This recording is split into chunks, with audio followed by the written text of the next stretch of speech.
Y muy bien, y buenos días. Muy buenos días. Muy Feliz buenos lunes. días. Feliz lunes. Feliz lunes. As happy as a Monday can be, yeah. Uh, ok, vale. Bueno, hoy vamos a practicar con muchas cosas. We're going to practice with lots of things. We're going to hopefully give you some helpful uh, tips for distinguishing that present past thing. Do a little bit of practice with it. Afterwards, take any questions you might have, all that kind of thing. Okay. Um, the focus is going to be after we check out our video and any questions. The focus after video time will be on this little focus of looking at the common verbs that you're most likely to hear where people throw in a past when they're telling a story so that it doesn't throw you for a loop. And we're not going to look at a big lesson on all the past tense because that's very, very complicated. A few of you know how complicated that is. But taking rather the things that you're likely to hear in a conversation or in a storytelling setting, and rather than getting kind of thrown by what is that word, to know when you hear it, aha, they're just switching to talking about what did happen in the past.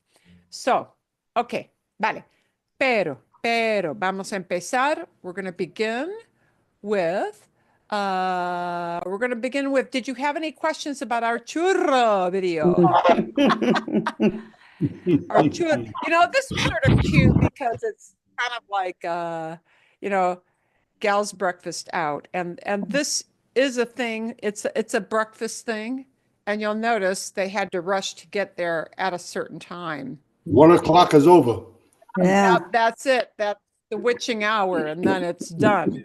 So, but it's kind of almost a religious thing for a lot of people. Yeah.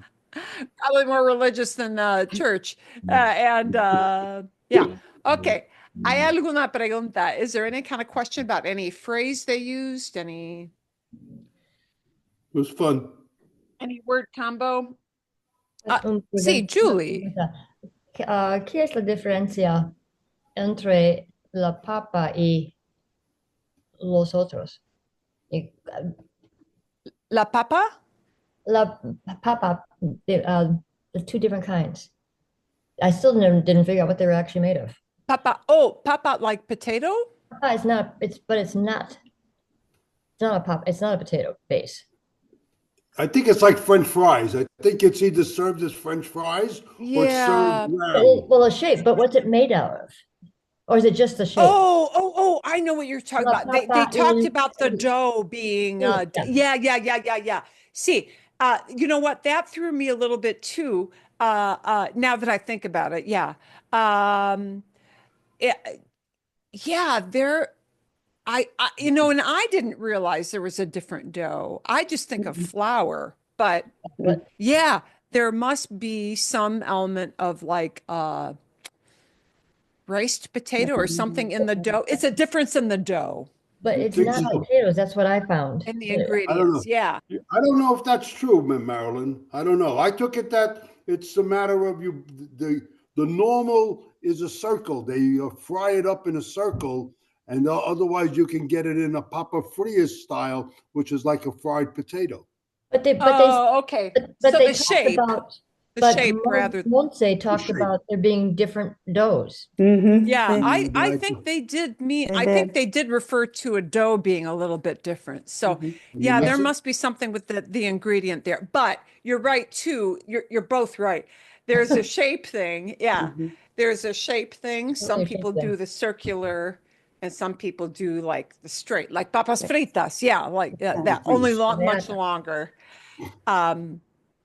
And then, of course, she always does something cute with making it into a little heart thing. That was sort of cute, too. At the end. Yeah, at the end. Yeah, al final. And I could see where she was going with that. It's like, yeah.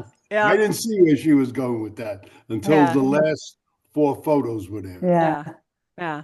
But yeah, apparently, and I'm going to try to do a little more research on that. I think, but there must be a difference in the dough. So, just like um, bake, all bakeries have like some specialty in the way they prepare Mhm. something. Some places do something one style, and some churrerias do things another style. But the one kind of interesting thing, we had a little thing on, the area uh, suffix, that little thing you Mm. stick onto the end of a word, being used for Right. stores like fruteria and Mhm. carniceria, Porteria. a place that sells Churrasco. churros, and that's the only thing it sells is churreria. Mhm. Churreria. Churreria is a Mhm. place that just sells churros. Uh, in Spain, it is much more common to have these smaller shops that only deal with foodstuffs that are in a certain family of foods rather Right. than not to say they don't have big markets because they do, but it is much, much more common to have these littler stores that are Mm. specialty item kind of stores. Yeah. Buena pregunta, Julie. I'm going to kind of try to do a deep dive during the week on the whole ingredient thing para saber más, to know a little bit more. Uh, I once, very long ago, actually bought something to express churros, and because I am not a deep fried kind of gal, uh, it became too much work for me, and I never really explored doing my own. I should, but I don't. Marilyn, maybe you can have better success than Sam or I had trying to find a place in the Phoenix area that actually makes sort of authentic churros. Yeah, Yes. Right. you Failed it at that. you find it's very, very common to see these in the area where we live as a side thing. You take your kids to the Right. zoo. There's a truck selling Hmm. churros. You take your kids Hmm. to a fair, an art fair of some kind. There's likely to be a little truck that does churros. Many of the places I had seen online still do that. It's selling it out of a truck kind of thing. Uh, Right. there are some places that do it, but mainly as a dessert side thing. So you, Right. it's very hard to find a dedicated pasteleria, Yes. bakery store that Right. does just that. Yeah. Uh, Right. but yeah. Okay. I Otra pregunta. Any other question on any phrase they used or Yeah. no? Nada? Okay. Bien. Cute. Easy to understand for the most part. Yeah. See? Yes. Yeah. Bien. Okay. Yeah. She talks too fast. That's all. Yeah, Well, they all yeah. do. She talks a little slower than some of the other. Well, I don't know. But yeah, yeah. But There are a lot. There are a lot of things. I do the curating, and every week I look at the whole big thing of who's got interesting things out there, Right. Well, and she's got interesting things. some of them I listen to, and it's like that won't work for this group. That won't work for this group, or it's too touchy a topic, which that happens as well. So yeah, bien.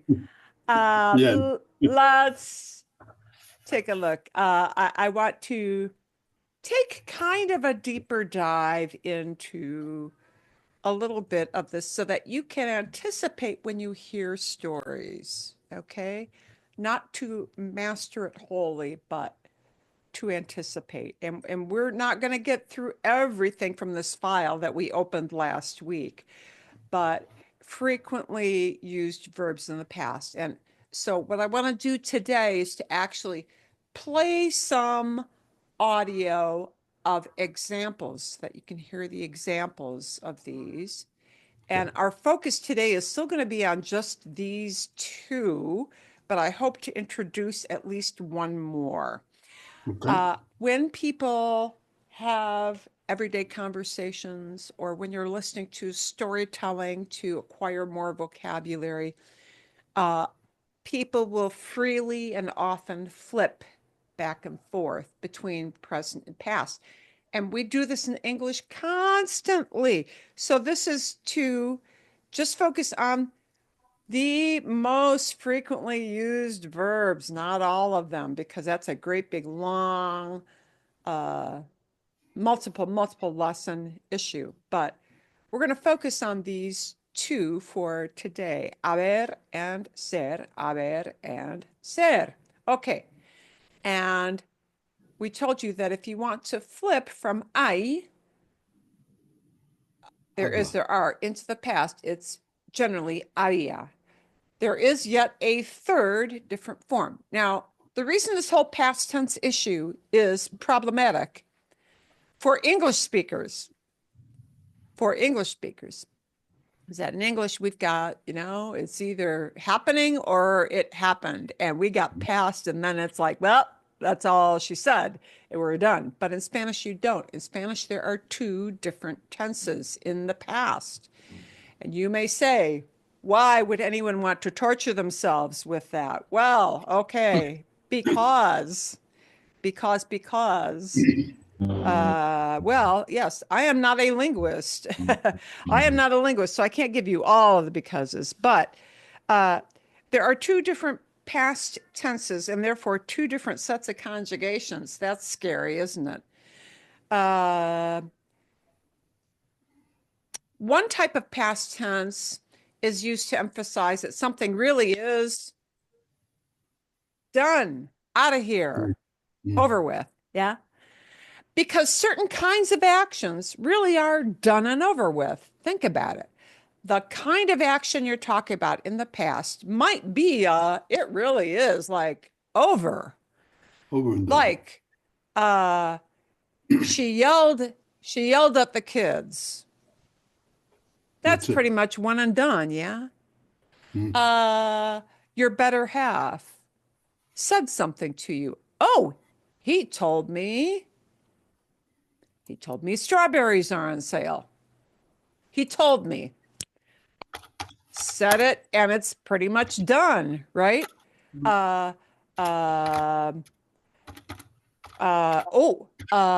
started up the car.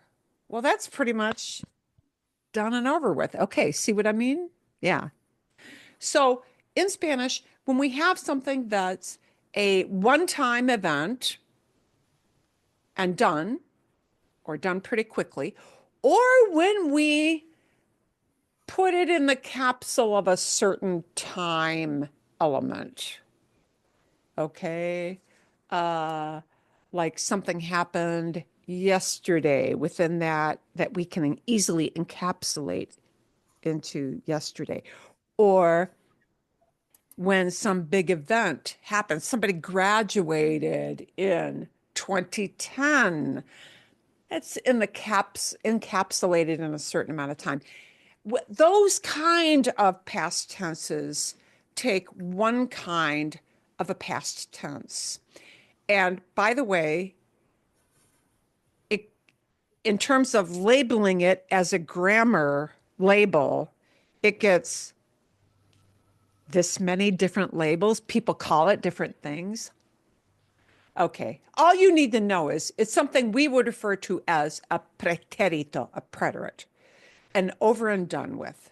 Okay, so something that is easily defined into, it fits into a certain time element in the past, a certain year, a certain date,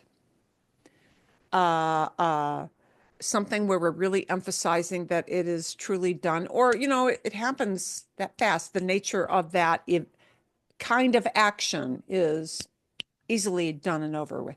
It fits into that. But there's a different past tense because in Spanish, often we want to talk about something in the past more as a descriptive.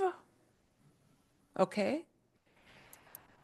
Or we want to talk about an action in the past that went on for a long time, and I don't really know how long. Or something that was done many, many times. And it just happened over and over again. It was a regular repeating event. So that kind of past in Spanish takes a different set of conjugations, and it is generally referred to as imperfecto, imperfect. So this term of imperfect doesn't mean there's something wrong with it. It means rather, I cannot perfectly encapsulate it into a very set and done and easy to define time. Okay.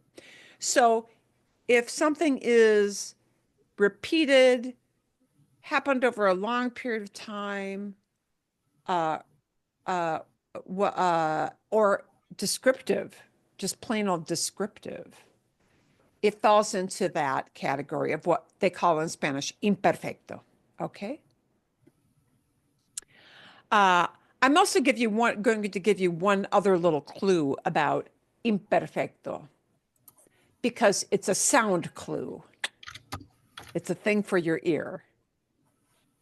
If you hear something that has an ia ending as a verb, that's an imperfecto verb. If you hear that. The other clue that it's going to be imperfecto is aba, aba, aba. Aba, aba, aba, aba, aba, aba. Yeah. Or ia. When it's tagged onto something you recognize as a verb. Okay. So let me define that a little bit better. And that's going to tell you it's descriptive or repetitive past. So let's say that and you can hear that happen when people speak. Okay, por ejemplo, cocinar. You know that verb cocinar, but you know that you will not always hear it just as cocinar. People are going to take that and conjugate it to tell, because in Spanish, the conjugation tells who's doing an action. Yeah. But conjugation not only tells you who's doing an action, it tells you when it is happening. Yeah. So the conjugations most beginners learn first is presente, present, because presente has two jobs.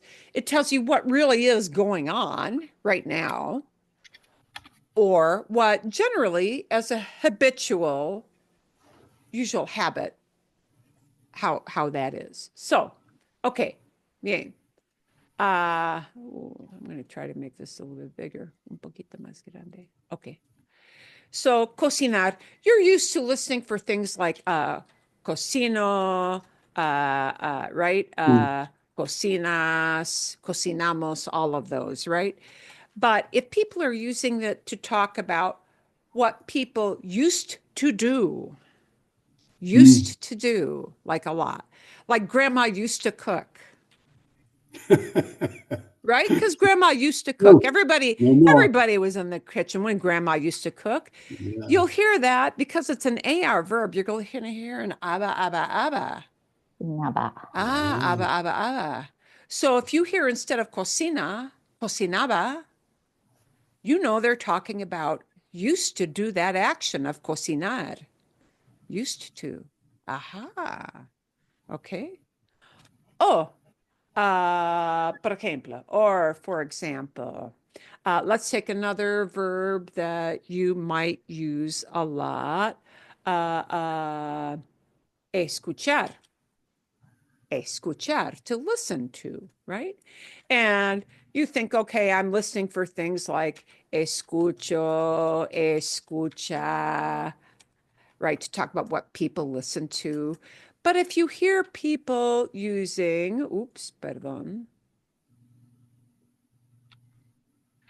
if you hear people using escuchaba, you know they're talking about the past and what people used to listen to. Maybe when they were teenagers. Yeah. So that when you hear people using a verb with that tagged on, it'll sound like that. Ooh, what might it sound like if you had this instead? If you have this instead, what it means is it's going to be an ER or an IR verb. So, por ejemplo, this will be kind of a preview. Tener. You're used to listening for tengo, tienes, tiene, right? All of those. But if you hear somebody saying tenía, tenía, they're talking about the past now. Okay, so how can you tell it's the past? Oh, well, you can tell because I've still got this main part of that verb that cocinar, escuchar, right? Tener. Yeah, you've still got that front end part of that verb, right? You've just got a different kind of verb ending, a different kind of conjugation on the end. So when you hear these ia, ia, ia endings quite often it's going to be a past kind of thing. Tener, tenía, or, por ejemplo, and then tenía, had, instead of have, had. Yeah. Or, por ejemplo, let's take a look at comer, right? You're used to listening for como, comes, come. But instead, you hear somebody saying comía. And comía either means somebody used to eat something, or it could be part of a long story where it's descriptive, like, oh, we walked into the cafe, we found we found an open table, we ate our breakfast with the whole family, and then boom, my boss walked in. And the boss walked in will be it happened like that. But everything else was like, I'm painting the scene for you. I'm describing. Yeah. So you hear comía, it'll either be a used to eat or it'll be a describing. It's part of a story. They're setting the stage. Yeah. See? So when you hear people telling a little story, ia endings are going to be telling you it's a past. Ara are going to be it's a past. Okay? See? Bien? Marilyn, I have a question. Sí. On comer and tener, you use the ia. Yes. Do you ever use the aba? Yes. So AR verbs get the aba endings. ERI verbs get the ia endings. Okay. So that, Marilyn, I have another question on the comer. Yeah, the comer example. So you said comía means used to eat, or it's part of a story description. How do you say I ate an apple, right? So let me used to eat an apple. Es buena pregunta. Right? That's a really good question. So thank you. Used to eat, or I'm going to put in here was eating. Here's what comía means. Used to eat, meaning I did it over and over again. Let's say when I was at a certain place, because it was my regular place. Okay. Or was eating, like we walked into the cafe. We were looking for a place to sit down. We found a place to sit down. We were eating. When we were eating, I'm describing an ongoing action when somebody walked in, which will be a kind of action. But let's say, and for this verb comer, let's say you just want to say, I ate eggs this morning. Yeah? I ate eggs. Comí huevos. Yo comí Comí huevos. And then it's an I ate, and it's an all done action. Yeah? Over with. Yeah. I did it 8 o'clock. It's now 9 o'clock. I'm not eating anymore. Yeah. Got it. Thanks. Yeah. Yep. Okay. And that comí is not a comía. It is still a past tense, comí, but it means all done, completely done, over with. Not describing. See, Julie. Oh, and you're on mute. If you go back to the sheet with the había, the first example is había muchas nubes. There were lots of clouds. What if we said there were a lot of clouds yesterday? Does that flip it into preterite? Oh, if I talk about yesterday? Yes. With I? If I With just había? no, if I were trying to say there were a lot of clouds yesterday, would I use había or would I go to hubo?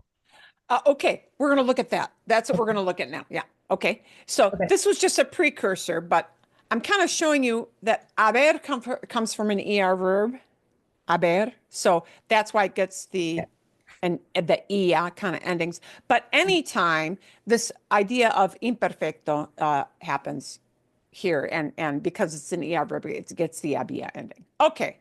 So let's look at this. I versus había. I versus había. First of all, this particular verb, haber, to talk about there is versus there was. Yeah.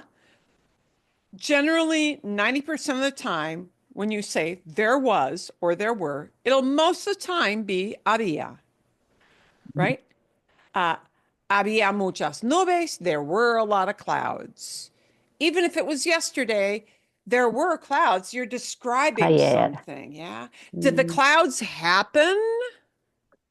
No. No, that's not really what I'm not talking about it like a thunderstorm that all of a sudden this thing, yeah. The nature of that action is more descriptive. There were clouds, right? So it'll be había. There is a over and done with version for haber, and that is hubo, but it's not as frequent in conversation because when we say there was or there were and it's all done, it's got to be some kind of an event, not there were clouds. Yeah, not there were a bunch of ducks at the park. The ducks didn't happen. Yeah, the hubo has to be for something that happens, an event. So I got to have an event kind of action. Okay, like hubo un accidente. There was an accident. That's an event. Aha. Yeah. Okay. So there, I'm going to have something that will give you some descriptions of that haber thing first so that you can hear the differences in the examples. El contexto, the context is what is super helpful. So we're going to hear some context examples of I versus había. And I think she's got some hubo thrown in there too. But remember, 90% of the time, that's a lot. That's a big part of the pie chart. If you have a great big circular pie chart, 90% of the time is a lot. Okay, maybe it's 80, maybe it's 90. It's a lot. It's a lot. You want to know, what do I usually use? Yeah. You don't want to have to scrutinize it with a magnifying lens. So let's hear some examples so that you get the contexto, right? Because we need to know what kind of actions will use this. What makes sense? We're going to finally master the verb haber and the three forms it's most often used: I, había, and hubo. Just say, there are a lot of explanations out there on YouTube about the verb haber. But if you've ever thought, I understand the rules, but I'm never able to remember them in an actual conversation, this video is for you because... Okay. Oh, and remember too, what that action is often determines if it goes into that pretérito all done versus imperfecto describing. Think of the action of haber to there is, there are. What kind of action is that? It's not often that kind of thing, is it? It's the nature of that verb is a descriptive nature most of the time. Yeah. Yeah. There are a ton of bills on my countertop. Yeah, that's just describing what's sitting up there on the countertop. Yeah. Okay. At the end of it, you'll be able to always use a verb correctly without even thinking about any of those rules. What's more, you're going to prove it to me and yourself in the big I, había, hubo quiz at the end of this video. Empecemos. When and how to use I. Let's get started with I. Here's what we're going to do. I'm going to explain how we, native speakers, use it. Then I'm going to give you a lot of examples with I used in chunks in a dialogue.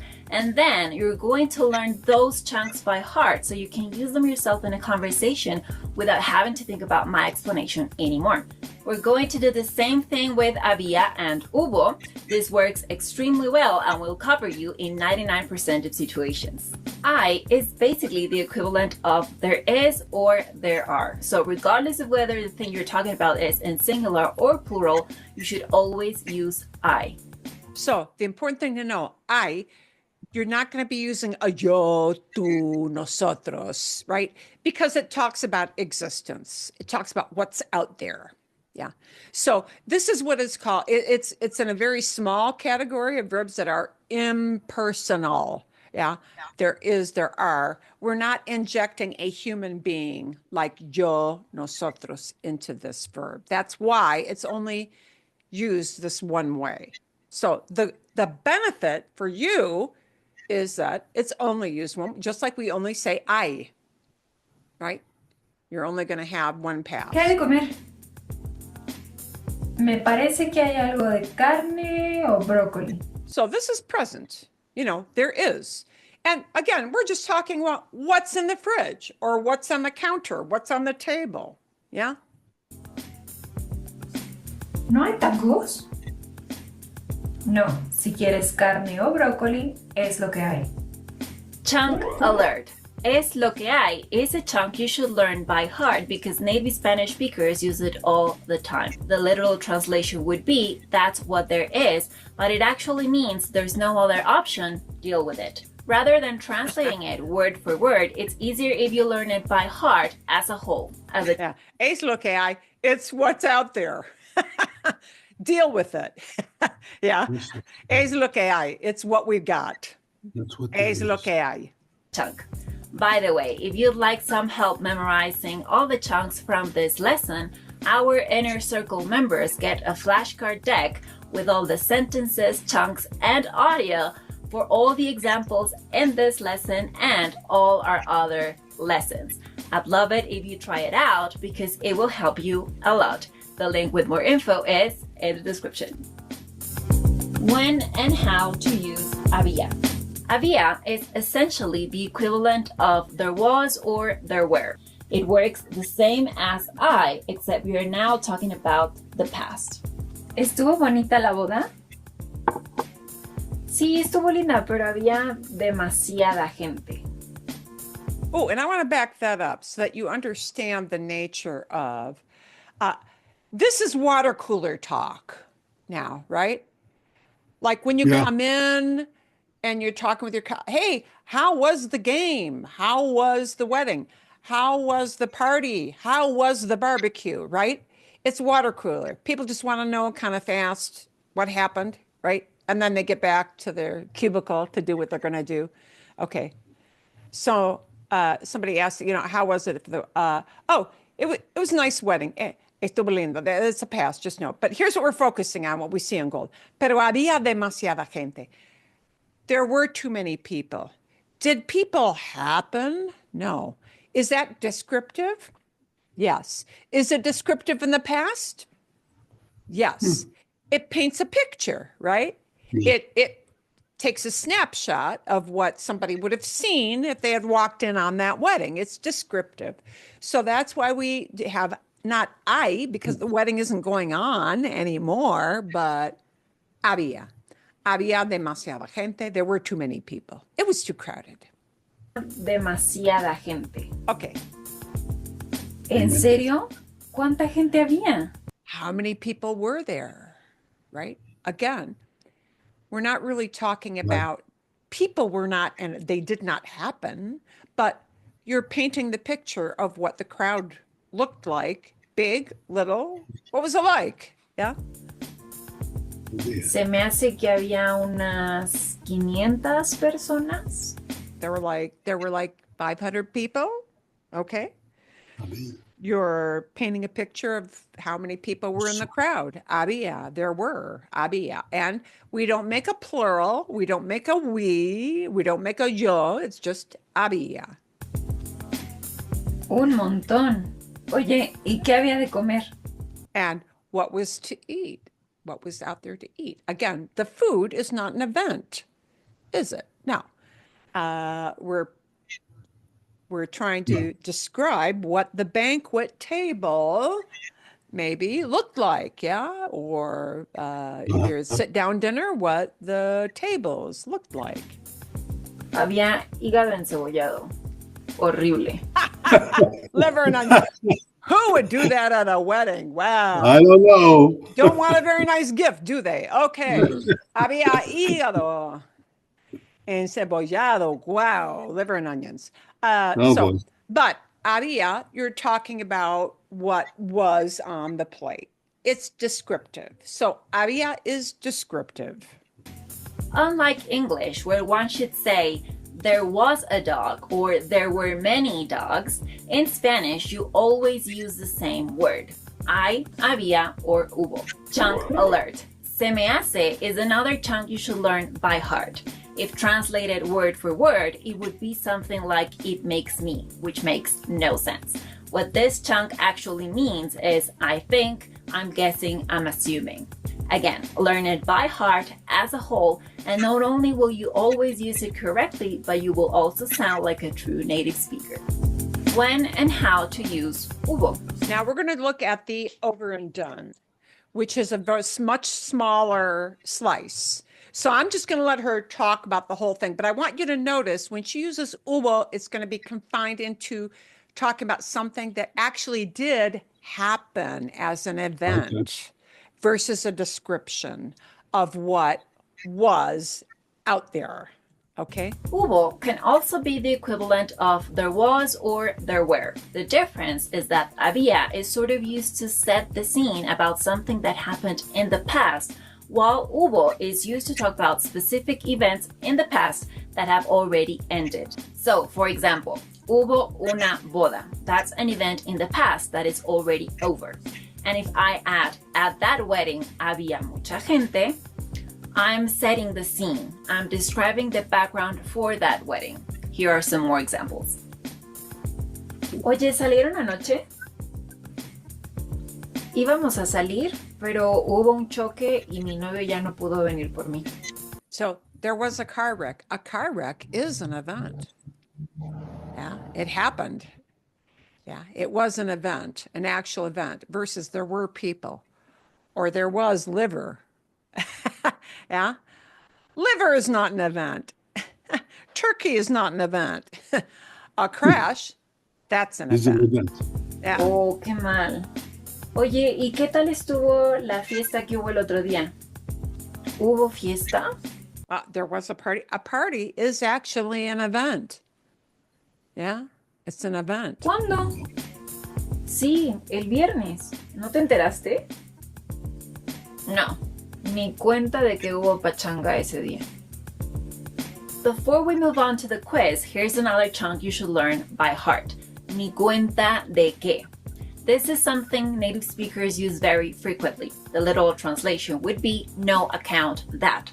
It obviously makes no sense, so it's better to learn it as a whole, as a chunk, to mean I had no idea. Also, pachanga is a word Mexicans use as a synonym of fiesta. All right, so the time has come to test your understanding of the uses of hay, había, and hubo. Fill in the blank in the following sentences and let me know in the comments how many did you get right. ¿Qué? What is there? Hay de comer. Hay de comer. She's just going to show some examples here. Me parece que carne y brócoli. And there is means right now. Hay algo de. Hay algo de. There's some. ¿Cuánta gente? How many people were there? Había. Había. Right. Se me hace que había unas 500 personas. Right. Oye, ¿y qué había de comer? Oye, ¿y qué tal estuvo el otro día?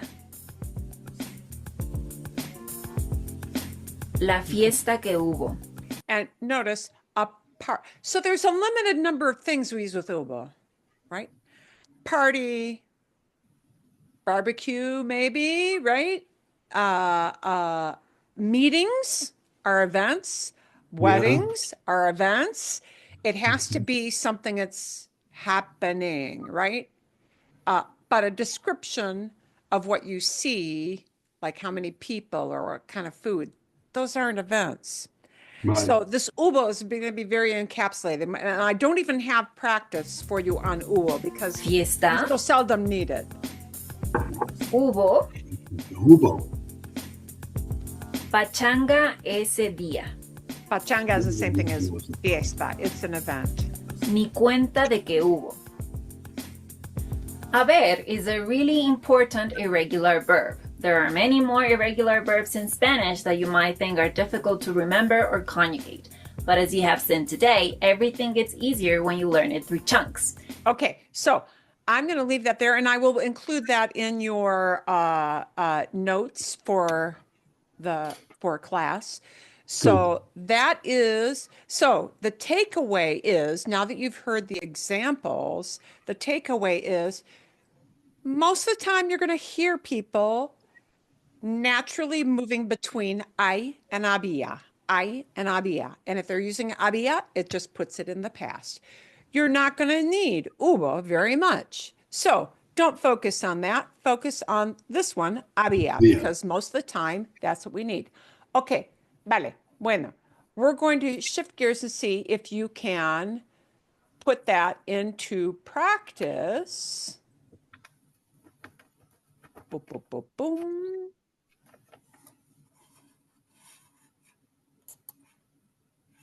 Trying to get my sizes adjusted for everybody so they can see this more easily.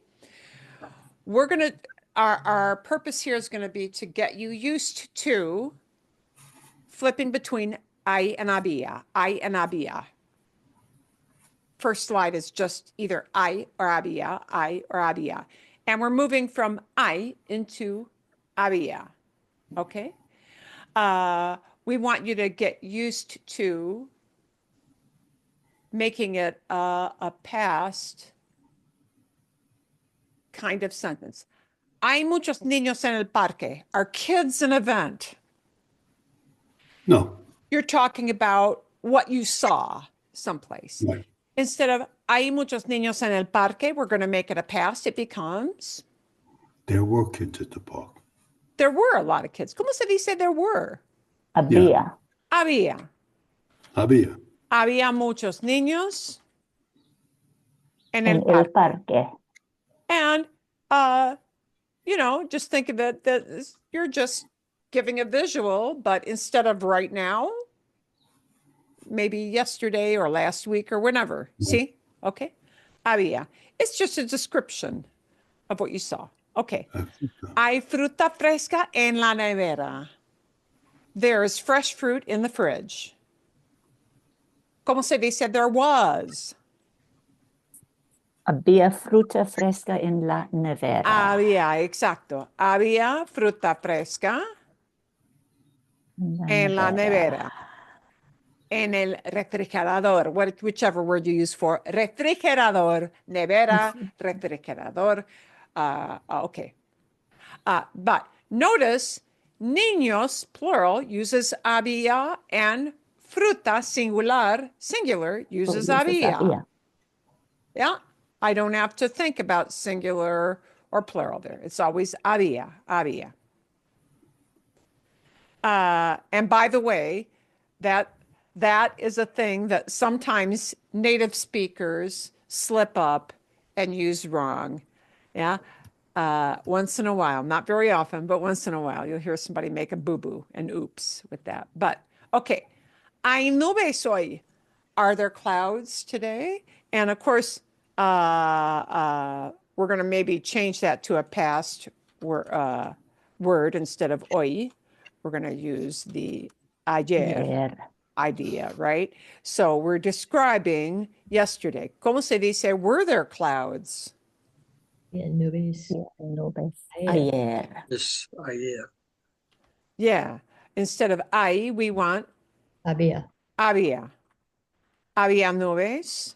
Ayer había nubes. Había nubes. Were there clouds? Was it a cloudy day? Yeah. Okay. Hay un problema con el proyecto. There's a problem with this project. ¿Cómo se dice there was? Project is. Había. Un Había problema un con el problema proyecto. con el proyecto. Ok. Había un problema con el proyecto. Bien. Okay. So, for next week, what I want you to come to class with is come with 3 examples of something describing that in the past so that you get used to internalizing this. Create your own examples, okay? You're going to create you're going to say what was in the fridge, what was in your pocket, what was something that existed, was out there, but in the past. Yeah, see? So I want you to come with 2 or 3 examples. Yeah, using this idea of había to say there was or there were. Okay, so all you're doing is creating a sentence that would use I to talk about what's out there and putting it into the past. That's all. Okay? See? Bien? Vale? Bien? So you've got an example there. Okay. Next. Siguiente. Siguiente. We're going to go on to something. Now, that was the easiest one. The easiest one. Yeah? See? Bien? Okay. Now we're going to go on to something that is harder, but not too much harder. Okay? Ser. We're looking at only the most common verbs, and we're looking at these most common verbs because you'll hear them a lot. All right? Ser. You're used to, now I got to memorize all these troublesome things, right? Soy, somos, eres, sois only if you're in Spain, es and son. Okay. You know, these of soy and es and son, they become very natural by the time you've had a bunch of Spanish lessons, right?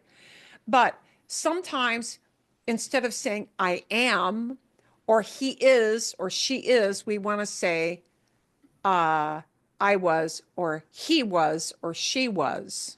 Not there was, but we want to talk about a person, right? I does not it is impersonal. It is not personal to yo, tú, nosotros, right?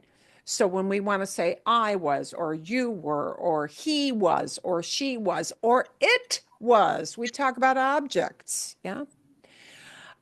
If we want to use this idea of imperfecto because we're describing in some way or saying what somebody used to be like. Yeah, when you say somebody used to be something, right? It's going to be this imperfecto, and that is going to be something that does not look like ser, because ser is notoriously irregular, right? Even in presente, it's irregular. Soy, eres, es, somos, son, right? So in past, it's also going to be a super weird, super irregular. And it is the one that you want to know in red is era, era, era, era. Era is irregular even for imperfecto. Ser is one of only 3 verbs in the whole language that is irregular for this imperfecto. So you won't hear an aba, or an ia. It's going to be its own thing because it's irregular. So the key word is you want to know era. Era. Yeah. When you hear people tell a story in the past, you'll often hear the word era. And notice era is not that hard to transition to we were. It gets a mos. And you know that mos happens with nosotros. So, okay. Instead of era, it'll be éramos for nosotros. Instead of son with an N at the end, it'll be they were eran with an N on the end. Yeah. So there are still some patterns to help you, even though this is very, very irregular. But the key one we're looking at right now is just era, okay? Eras, the to form gets an S on the end, right? Era. But notice the yo form in imperfecto is the same as the él, ella, usted form. Imperfecto in Spanish uses the same conjugation for yo and for third person singular. It just does, okay? So that's kind of nice. You only have one form to learn. So you get things like this. Mi abuelo era muy amable, was very kind. And was very kind is just a description, right? Now, okay, so you may say imperfecto description or used to be a certain way is nice. What about that all over with? Well, you do hear it, but, and it will be super irregular, super weird. Yeah. But it's got to be something that is talking about a real limited somebody was. So real limited might mean, this is one example, something like this. Lincoln fue presidente por 6 años because I'm limiting it to a 6-year slot, for example. Okay? Bien? Okay. So now that's a little more complicated than the I versus había thing was. So to that end, we're going to take a look at some examples first and an explanation first, and then do our own examples second. Bien? Good? Bien. Okay. Bien. ¿Qué más pues? Oh. Hoy vamos a aprender cuándo usar fui versus. Now, here are the 2 past tenses for ser. Fui, where the heck does that F come from? It's weird. Yeah. Okay. Versus era. And she's going to tell you a really interesting thing about how important era is versus how important fui is. Era.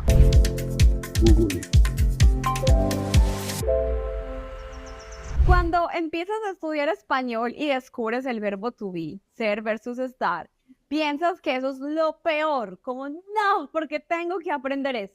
Hasta que llegas al pasado y descubres que hay 4 formas de decir I was en español. En serio, ¿really? Fui, era, estuve, estaba. ¿Por qué? Yo entiendo completamente tu sufrimiento. Cuando yo empecé a enseñar español. Now, she also brings in estar, which we'll talk about later in class. También tuve esta frustración como tú, porque para mí era muy difícil explicarlo. Por eso yo empecé a analizar las conversaciones con mis amigos, con mi familia, en las películas, en las canciones. Realmente este tema fue una obsesión para mí. Muchos profesores... Okay, so she talks about, this is hard to explain. Okay, unlike haber, in Spanish, we've got 2 ways to say to be. So yeah, this gets messy real fast, right? So I want to focus on the ser part of it, but you'll hear the estar part, which we'll talk about soon. Well, towards the end of class.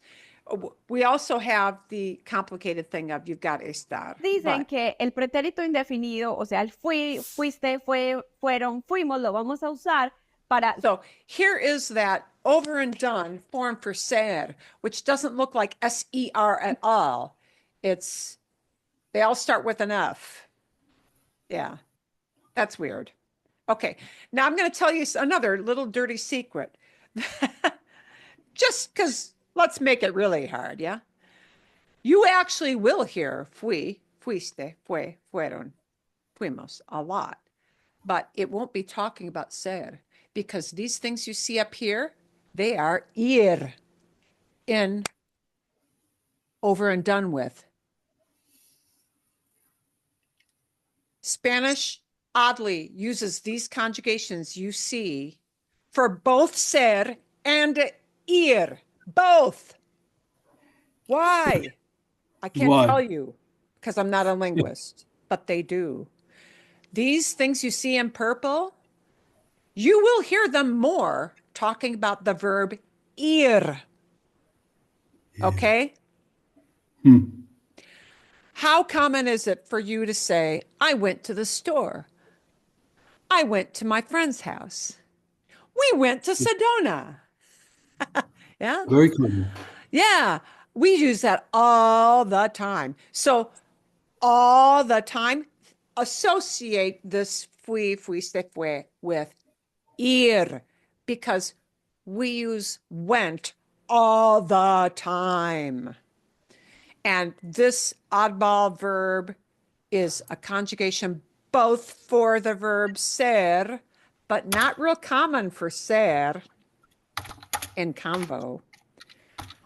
And the same verbs in purple, fui, fuiste, fue, fueron, fuimos, they're also used for ir, went, and we use went a lot. So take that verb and kind of put it in the back pocket for now. Okay. Situaciones recientes. Pero cuando yo empecé a estar así loca, obsesiva con este when tema, I started to get crazy obsessed with this, I realized muchos de mis amigos, conocidos, truth was my friends, canciones, todos usaban. I started getting obsessed. How do I explain this to people? And everybody that I knew, when they talk about movies or songs or like what's going on in their life, El verbo era, eras, era y los demás. They were always using the era form. They were always using that. Yeah, because that's the one you're going to need for ser. Way more is the era. Situaciones de un pasado reciente. Entonces, mi conclusión fue que en la vida real nosotros usamos el pretérito indefinido un dos. Okay. Here's the thing. Imperfecto, this magical word imperfecto, the describing past, look at that percentage as a native speaker. You need that era verb to talk about ser 98% of the time. So that tells you when you hear fui, fuiste, fue, it's high likely they're talking about ir, not ser, because it happens to use those two conjugations. So, okay, if you want to say somebody was, 98% of the time, you're going to hear era. That's a high percentage. So don't focus on the fui, fuiste, fue. For now, we will focus on it when we get to ir, but we're not going to focus on it for ser. De las situaciones. Y el pretérito imperfecto, un 98% de las situaciones. ¿Qué? Pero ojo, obviamente esto va Pero ojo, but watch out. There are a tener unas excepciones y unas situaciones especiales en las que la regla del 298 no va a funcionar. Hay unas situaciones en las que es obligatorio usar el pretérito Sometimes it is obligatory to use indefinido, especialmente con el verbo ser. Para entender estas situaciones es muy importante recordar los usos del verbo ser. A diferencia de muchos profesores, yo no enseño ser como el permanent tense And she's y el going to say, estar for I don't temporary teach tense. ser as Porque en la permanent vida versus real esta teoría temporary. no funciona. Bueno, tal vez en presente, pero en el pasado no. Usamos el verbo ser para hablar de place of origin, profession, characteristics, which is personality and physical description. So in these kind of situations, when you say, you know, it was my possession, it was my grandpa's house. Was, yeah. Somebody was, and then you describe what they did for a living, right? Somebody, oh, the guests, you went to a party. The guests were from Colorado. They were from a different state, place of origin. Yeah. Yeah. You describe like my grandma was kind, characteristics. Yeah. Era, right? Time. When we tell time in the past, it's going to be era or eran, plural. You'll see that in our examples. When you tell who somebody was, when you identify them, right? Who was that guy? Oh, that was my neighbor. Era mi vecino. It was my neighbor. Yeah. Yeah. Who was that? Oh, that was my neighbor. You're identifying them, right? Or the location of event. And don't worry too much about that.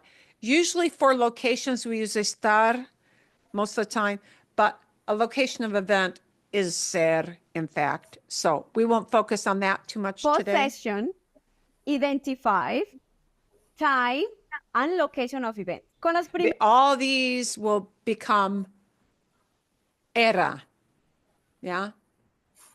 Or could be eran, plural, with an N on the end, eran. Primeros 4 usos, vamos a usar la regla del 298. Now, but remember, 98% it's going to be a form of era.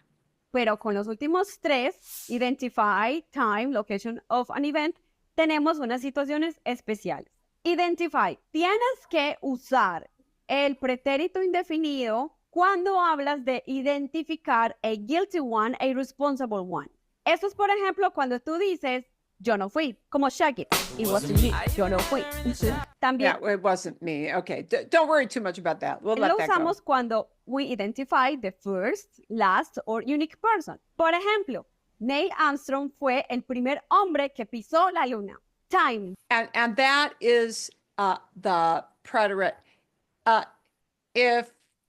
But that's a really isolated, like specific situation. Neil Armstrong was the first person to step on the moon. That's like a real over with, and it's identifying. So it happens to be in that fui category, but tienes que usar el verbo ser en pretérito indefinido cuando estás hablando de completed actions. Por ejemplo, mi clase fue a las 5. So, okay, this is another isolated situation. My class was at 5, and we're really putting it in a box of a specific time. Mi clase fue a las 5. My class was at 5. It's not saying it was 5 o'clock. It's saying my class was at 5, and it's putting it in a specific box of time. So then it won't be era, it'll be fue. She's showing some examples. Terminó, se completó, exceptions. Fue a las 5. Yeah? También Exceptions cuando estamos hablando de one-time there. actions.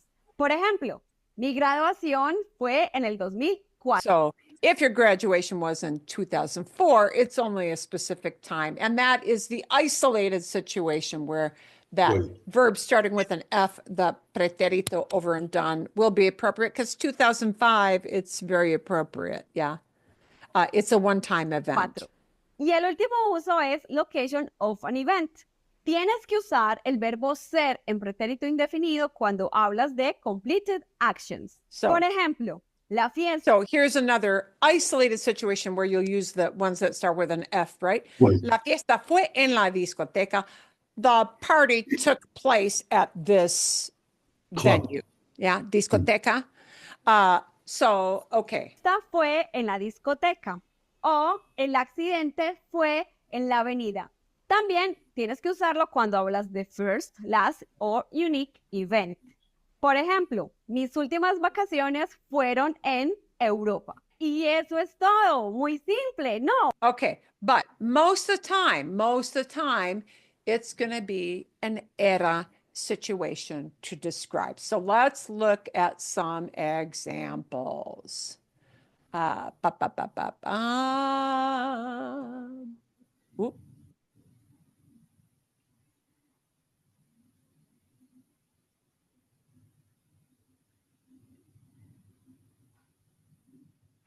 Okay, vale. So we're going to look at some examples of switching. Not these, because these are going to be that over and done, and they are more isolated. And she said 98% of the time it's going to be this, era, or with an S at the end for tú, but era. But notice the yo form is the same as the he was or she was form in this particular tense, era. So we're going to focus on the era situations. Okay. A ver. Just like we had we're going to look at switching between I am or I was. He is, he was. She is, she was. It is, it was. Sometimes we use this to talk about things too, not just people, yeah? But an object, an actual object. Mi hijo es ingeniero. My son is an engineer. Maybe he switched careers and you want to emphasize that he used to be. Yeah. He does something else now. ¿Cómo se dice? My son was an engineer. Mi hijo era ingeniero. Mi hijo era ingeniero. My son was an engineer. Okay. Bien. Okay. Bien.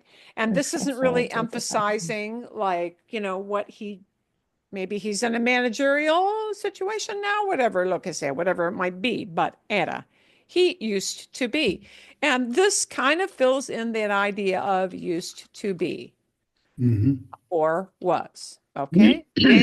Okay. Soy jefe del departamento. I am the boss in this department. I'm the head guy or head gal. I was the boss. See, but the emphasis is right now. Era.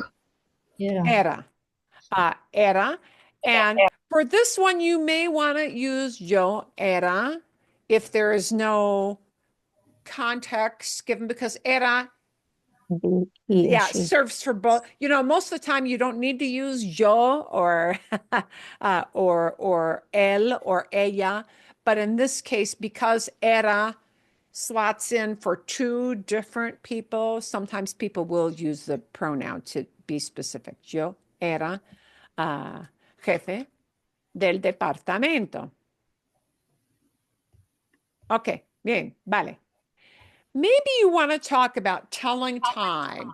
And this is something to know. Telling time, relating what's on your watch or a clock, that in the past will always go to this thing that we call the imperfecto. So, es la 1:30 becomes Era. Era la 1:30. But now we got an odd thing here because we only use era for the 1 o'clock hour because it's 1 hour. Oh, what if you want to say instead of son las tres, it's 3 o'clock. You want to say it was 3 o'clock. Eran. We just put an N on the end, yeah? Eran las tres. Eran las tres, okay? So for telling time in the past, we switch into that thing we call imperfecto. And again, we are using imperfecto, the era here, right? Because it is description or maybe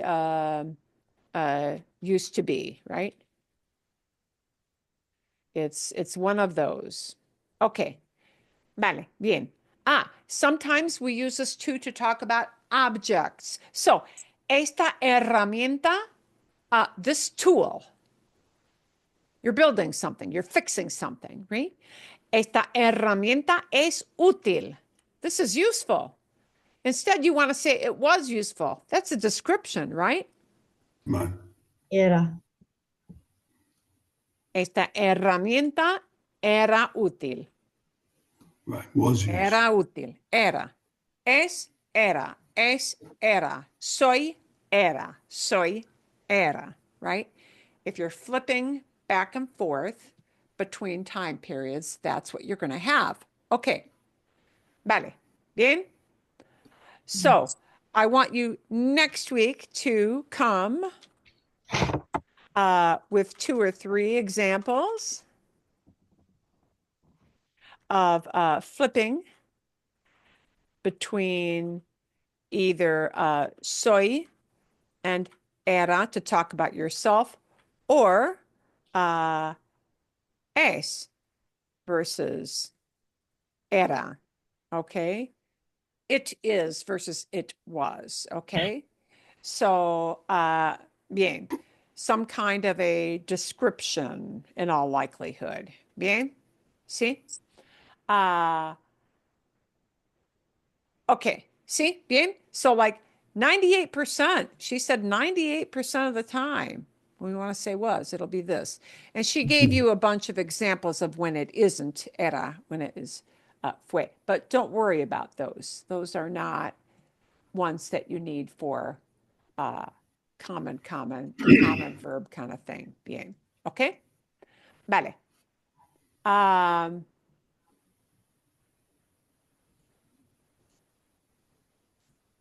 We're going to take a look at, perdón. Okay. Adelante.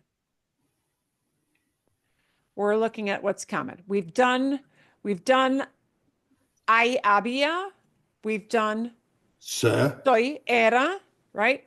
We're going to move on to estar because you hear this a lot. And we're looking at versus, that what we call pretérito versus imperfecto. Imperfecto, you're going to hear way more than over and done with for this verb. So in conversation, people are going to flip a lot, switch gears a lot between estoy versus estaba, or estamos versus estábamos. They'll flip gears a lot. But this estaba verb will actually wind up being more common than the other over and done. Because again, for this particular verb, to say something was a certain way, or somebody was feeling a certain way, this imperfecto is much more common. So again, estar is an AR verb. So that means it will not be an ia ending. It'll be an aba ending because it's an AR verb. Estar is very regular. Yeah. Ser is very irregular. Estar is very regular for this was idea, the was idea. Estaba, right? The tu form just gets an S at the end, like it does in presente. Instead of estás, estabas. You get an S at the end.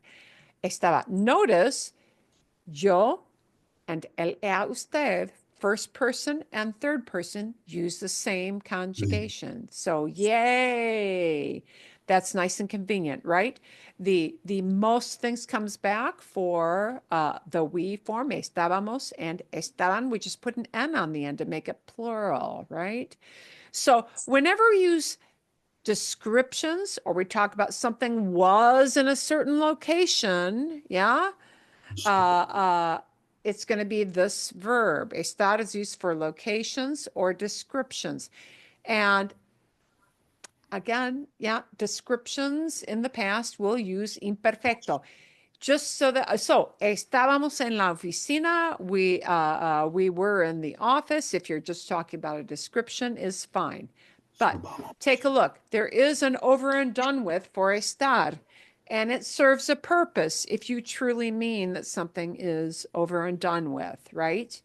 And if you go back to the haber video, the first one we heard, she actually did use some forms of these because she had an over and done with idea there. So look at how weird this is. A V, the letter V comes in. Where the heck is V in estar? It isn't. So this is crazy, weird, irregular, but pretérito does. You got to have a time limit.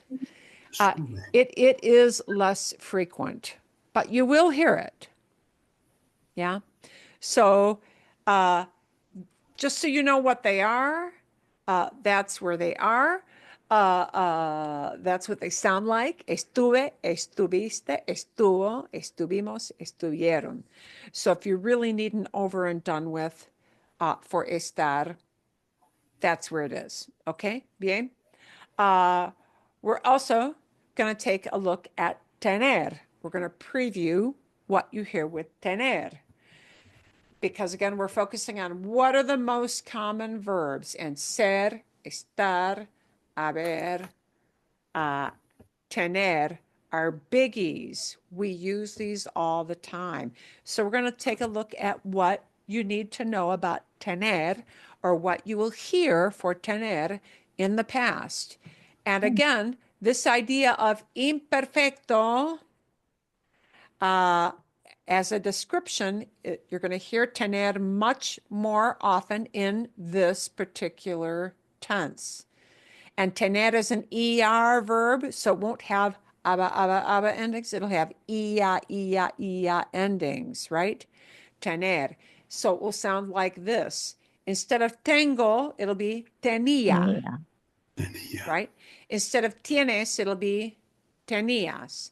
Instead of tiene, it'll be tenía again. So again, yo and él, usted, they share the same conjugation for this particular tense, which we call imperfecto. And this is not a one and done. So think about it. If you want to say, I only had $5 in my purse, or I only had $5 in my wallet. Was that money an event? No.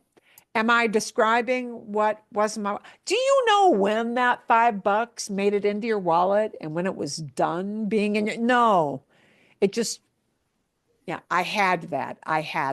Yeah. This is a description mode. What you had on your person, right? What you had in the car. What anybody had is usually in a descriptive mode. Tener does have an over and done with, but it's really specific for that. It's more like the idea of received or got something.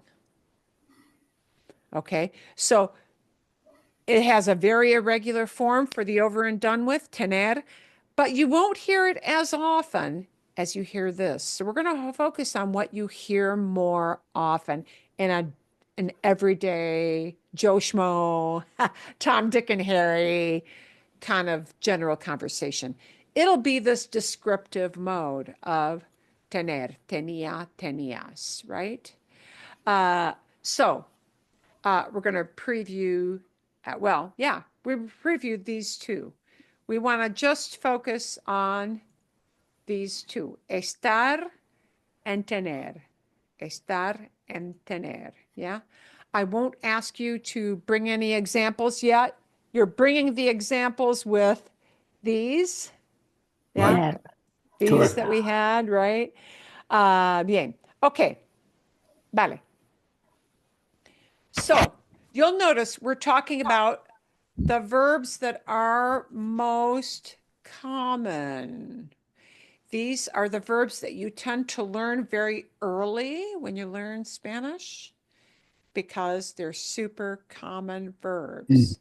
there are going to be all kinds of verbs that fall out of this super common category because they talk about very specific actions like walking, cooking, eating. Yeah. We have that example. How do I say I ate? Well, that's like a much more concrete. Yeah. For these actions where they're much more concrete actions like I ate something, I drank something, I drove my car somewhere, you will have to think harder about, is it over and done or is it descriptive? Yeah. But for these common verbs, they wind up being, using a lot of that imperfecto, a lot. So you had a preview on tener. You know what? We'll even put this back into red mode so that you know that these are the new ones to focus on. Bien. And the estaba mode. Okay. Oop, perdón. Aquí. Bien. All right. So that when you hear everyday stories, it will be more natural for you to pick up these super frequent, recurring verbs over and over and over again. Okay? Bien? Vale? I want to preview because it's kind of longish and it requires a little bit of description. Oop, perdón. Oh, momento. Volume like went crazy different here. El video para la semana que viene. Our video for the coming week.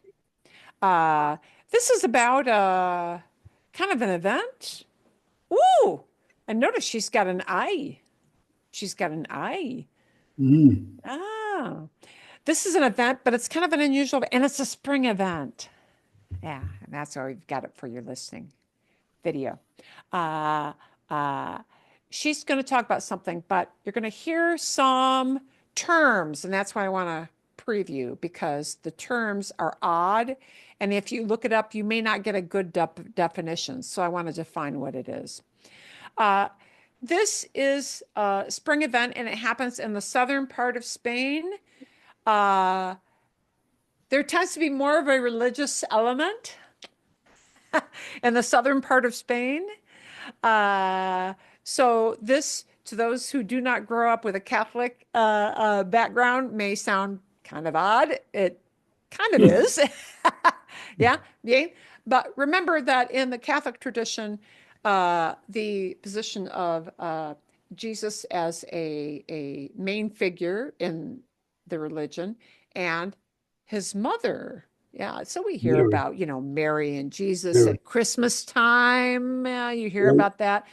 And this is referring back to that person. So I will let her Muy go interesante en el sur de España, en la cual muchas personas van andando hasta una iglesia. So many people go walking to a specific church for this event. Okay. Van andando, they go walking. So it's a little parade. Yeah, it's a little parade. It's a little procession. La Ermita del Rocío. Ermita is a hermitage del Rocío. So this word Rocío, you're going to hear her. This is what I wanted to explain. You're going to hear this word Rocío change into certain little forms. Yeah, but you're going to get that R-O-C, and it gets altered a little bit. Rocío means dew, D-E-W, like the dew on the morning grass. That kind of dew. Okay. And even amongst 12 years of Catholic school, even in that, there used to be the jokes, and the Catholic, Our Lady of Perpetual Help became in jokes, Our Lady of Perpetual Motion, as a joke. Because what else can we joke about with the nuns?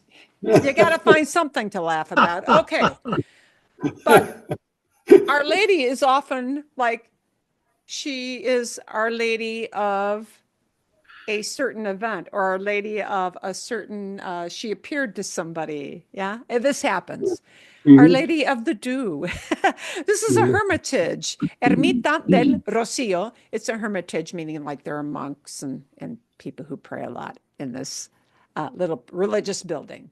But this is where the procession will end up. It's a big building. Yeah. So it's kind of a big deal. And this is done at a certain time of the year. Yeah. But you'll see this word Rocío change into a little form. Yo nunca he ido. Nunca he ido. So you're going to see her mother very strictly follows it, but she, not so much. Okay, so. Que sería interesante que descubramos esta tradición juntos. Hoy nos vamos de excursión. Primero me tengo que arreglar y poner. Me tengo que arreglar. I gotta fix myself up. Ropa adecuada. Ropa adecuada. I have to have appropriate clothing. Oh, you wear a certain kind of clothing often to this parade. Porque con este tipo de ropa no van. You don't go dressed like this. Hay un traje de rociero. And here is the word that if you look it up, you'll see. I don't understand. Rociero. Rociero is the person. A traje de rociero is the outfit for this event that goes to Ermita de Rocío, right? Rociero just means somebody who's going to this procession or parade. Yeah. So rociero refers to the kind of outfit or the person who makes this kind of mini pilgrimage to go to this religious event. Okay. So when you see rociero, it's going to be referring to the person who goes to the parade or the outfit they're wearing for the parade. So when you see rociero, don't madly try to Google it. I mean, you can, but yeah. Y traje de rociera, que es el que usan estas personas para ir a hacer este camino. Voy a ver cómo es. Es como de flamenca. It looks like a flamenca outfit, and it does, because in the southern Spain, that's a traditional type of garb. It's a traditional outfit. So there is a very specific kind of horse fair that happens also in this same area of Spain where people wear this, but it's not a religious event. It's like a horsemanship event. So this is a traditional garb, and most people recognize it as a flamenco outfit, but it's used for other things besides flamenco dancing. Un traje de flamenca especial para andar, para que sea más fácil andar. Mira, es como este, que tiene una falda más amplia, más ancha. Este. ¡Perdón! No, that's a sleep. Pues mira, van así con faldas, camisas. So you see, people who go to this procession, they get dressed up like this, okay? Camisas blancas. Mira, pasan por el agua y todo en el camino. Voy a ver qué puedo encontrar en casa de mi madre. I'm going to see what I can find at my mom's house. Mira, esto me sirve. Esto me sirve. This serves me. Meaning, this works. Servir can mean it works. Yeah. This will work for this outfit. Por aquí o aquí. Mira aquí. Vale, ya estoy más rociera que antes. Now I look like I'm ready to go to the parade, yeah? Rociera, I look like I'm in the outfit. No parezco muy rociera yo. This does not look very rociera. A ver si tengo algo aquí. Esto no es de rociera, esto tampoco, esto That doesn't work tampoco. either. ¿Me pongo una peluca? Pues mira, voy a ir así. ¡Ay, mira mi fresa! ¡Ah, qué bonita está! Me la voy a comer. ¡Qué grande es! Hay que lavarla primero. Abro el grifo, el agua. ¡No! Esta no era una buena idea. Oh, and look at that. Miren. Hang on. Esta no era una buena idea. This was not a, here's a was. Here's a was. Era. Not, it isn't a good idea. It wasn't. Wasn't. Bien. Okay. Right. Un ejemplo. So this is a little example of how you'll hear people flipping back and forth. So whenever you hear an era, it means I wasn't, she wasn't, it wasn't. It wasn't. Here, yeah. So you're often going to hear people flipping between the different tenses. So I did want to explain the little rociero, rociera. Yeah. You're going to hear a lot of little reflexive verbs, what she does to fix herself up. So kind of pay attention to that. But it's kind of interesting to see what happens at that event. There is something that people are given. I want you to pay attention to what people are given at the event. It's a very small little gift, but it's a little doodad that people will give to participants, and it's kind of fun to see. Okay, bien? So listen for the story. Well, listen for a little, yeah, you won't have that much of an emphasis on present and past, but it's fun for listening to a story. Bien? Okay? Bien. Todo Okay. bien? All good? Todo bien. Bien. So come with a couple of examples for your había and your era examples. And we'll work a little harder on the tenía examples during class so that you've got kind of training wheels for it, and estaba, so you got training wheels for it for the coming week. ¿Sí? ¿Todo bien? Adiós. Bye. All good? Okay, vale. Muy bien, muy bien. Bueno, eso es todo. That's it for today.